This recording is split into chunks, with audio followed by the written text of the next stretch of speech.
Hi sewing buddies! Today I am working on a new pattern. It's an advanced pattern. It's mid-century, 40s or 50s. And I want to show you how I'm going to accomplish this. This pattern is a 44 bust and I am a 51 bust. So this pattern is definitely not my size, but you'd never have to pass up a good pattern that you really like because of your size being different than the pattern, because you can always take your sloper and then take the pattern and learn how to resize from your sloper or redesign your sloper to match the pattern so you can make any dress that you like. So for this one, my sloper is actually has bust darts on the side.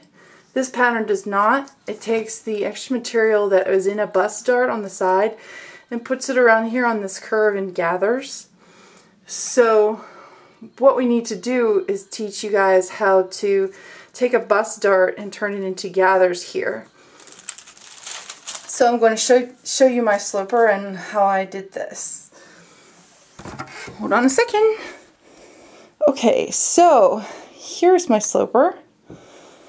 In orange here is the bust dart I was talking about. And here's the waist dart. And in pink, I've taken my bust dart and its end points and extended it all the way out to my bust point. Well, actually, your bust point's going to be somewhere right here, but this is where my geometric bust point is. And then I want to add gathers here in this area, and I want them to be about here.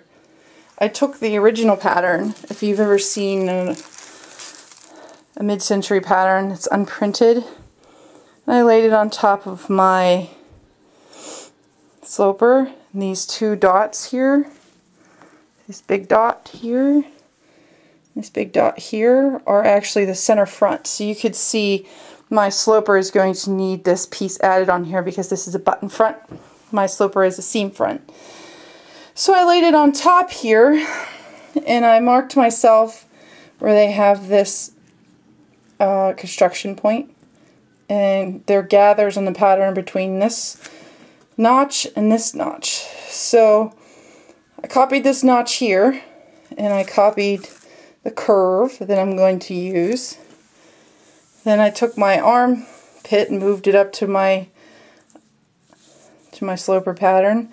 And this point right here I copy down because this is where I want my gathers to start. So whenever I modify this, I'm going to get a gather between here and here. So how you do this is you, like I said, extend out your side bust dart and you literally remove it from the pattern. Like that.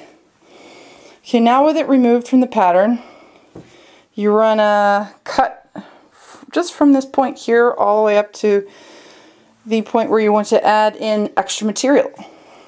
And this is fun. You literally take it and swing it down. Completely erase the side bust dart. Now you'll have to true it up right here. It's not exact. And what you're basically left with is that extra material that was in that bust dart now being placed over on the mid-arm area, I'd say. So now I tape all this down, and what I'm going to have is gathers. I'm going to put a notch here on my pattern, put a notch here on my pattern, and when I make this, I'm going to gather between these two notches. And that's going to take up the extra material that I just put in that area. So if you now compare it to the original 40s, 50s pattern, if I line it up for you, you can see the shape's very similar now.